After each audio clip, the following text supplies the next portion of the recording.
You ever just wanted to read a message on WhatsApp, Facebook Messenger, or Instagram without the other person knowing that you've read it? Well, enter NoBlueTick, an app that will achieve this very thing. You just grant the app notification access, and now anytime you receive a notification from your favorite messaging app, it'll show up within this app. You can then open up any message you like without feeling the pressure of having to respond straight away. Very nice.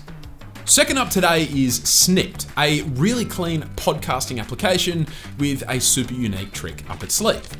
You see, hopping onto the trend kicked off by TikTok and then Instagram Reels and now YouTube Shorts, Snipd's main page is this one here called the For You page. And this will actually grab short sub 5-minute highlights from popular podcasts and present them in this TikTok-like feed.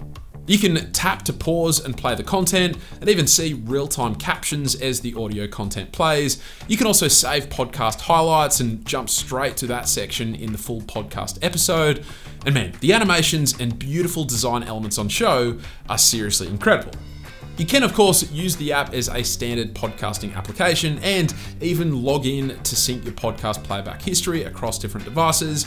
And I gotta say, thanks to its sleek design and fantastic functionality, this may very well be my new podcasting app of choice. Now, one of my favorite features found on Samsung phones is the one where the camera app will automatically recognize whenever you're pointing it at a document, and will therefore allow you to create an incredibly high quality scan of that document within seconds. And whilst I know that some other phones also support a similar feature, a lot of my favorite phones like Google Pixel phones or the Nothing Phone 1 do not. And so that's where VFlat comes in. This is an app that very quickly and reliably scans any document you like, transforming them into high quality PDFs within seconds. It offers a bunch of handy features as well, like automatic cropping, text recognition, as well as a feature currently in beta called finger removal. But then even more than that, the app is crazy fast and accurate. So this is something I'm definitely going to be keeping on all of my phones going forward. Next up is Soundmeter, and this is another really well-designed application that can measure noise in your environment in decibel values. Whether you're looking to keep clear of areas that are too loud and therefore could be damaging to your ears, or you're just wanting to measure environmental noise for research purposes, whatever the reason, this app will get the job done. It even shows you icons and text descriptions down the bottom, which will compare the audio levels to other familiar sounds. And as a bonus, there's even another version of this app with very similar functionality, but it has this neat little convenient mode, which looks kind of cool. Alright, one of the coolest new additions that came about with the beta release of Android 13 on the Nothing Phone 1 was this brand new weather app. But thanks to the team over at APK Mirror, you can actually now get this app on any phone. And look, if you're after a minimal weather experience, well then you'll probably love this app. It has all of the Nothing design flair to it, with the dot matrix style elements up the top and simple icons and UI elements below that. But aside from adding other locations via this menu here, that's really all there is to the app. It'd be great if this app could become more feature rich in the future with perhaps a weather radar and the like. But for now, if you've been looking to add some more Nothing style apps into your life, well, this is certainly an app worth trying. Now, a couple of months ago, I featured an app on the channel called Inware, which was all about presenting you with information related to your phone in a clean and tidy interface. But I just recently stumbled upon perhaps an even better option called Castro. On the app's home screen, you get shortcuts to all sorts of software and hardware related pages, such as viewing and even testing the various sensors in your phone, reading up on CPU and battery information, plus a heap more. But then if you come over to the tools section, you get access to a bunch of additional utilities, such as analyzing the noise around you, or even testing the touch capabilities of your phone. I think the only thing I'd like to see improved about this app are the transitions between each menu and page. But aside from that, it's a fantastic app filled with super useful information. And then on top of that, along with a bunch of other apps featured in today's video, if you sign up as a channel member within the first 2 weeks of this video going live, then you will actually get the premium version of this app completely for free. Then we have Paisa, and if you're looking for a new expense manager application, then this is a relatively new app that could definitely be worth checking out. You just add any expenses or income on the app's main screen, and then from there, you'll get a really clean overview of where your money is coming from and where it's being spent. And as you can see, it's got this beautiful Material You-esque design language about it, as well as this really clean accounts page, which I love the look of. Plus, the whole app is completely free of ads and open source, which is amazing.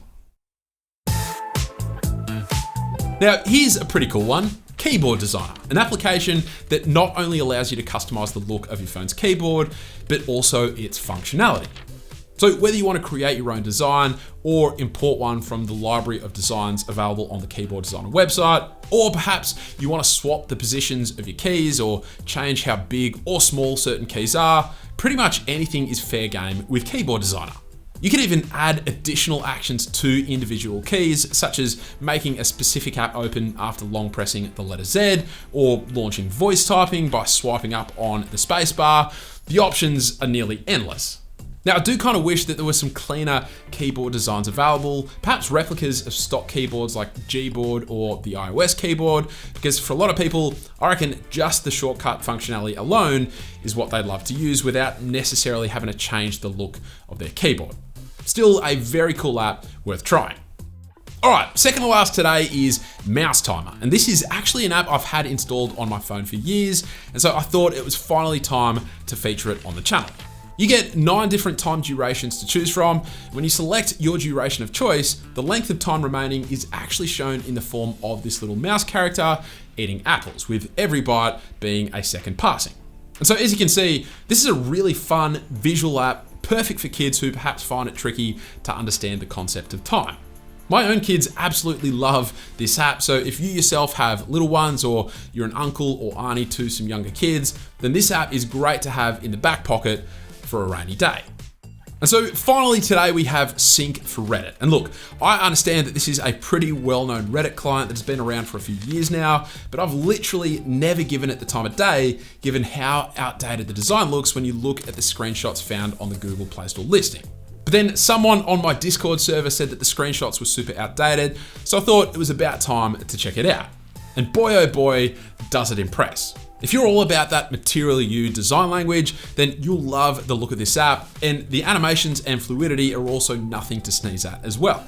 Aside from that, it's a pretty solid client that offers all of the basic and advanced functionalities you'd look for in a Reddit client, so I'm thinking for me, it might just be about time to make the switch permanently.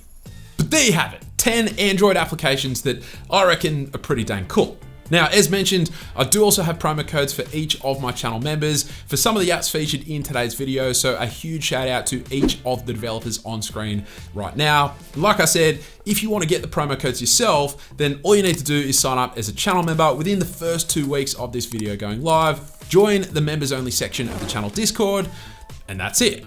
And if 10 apps didn't quite satisfy your hunt for new applications this month, then I highly recommend checking out my application shelf, which is filled to the brim with app recommendations, not only from my past top Android apps videos, but also from user suggestions as well. And in fact, a good portion of the apps featured in today's video actually came straight from the user added app section within the app.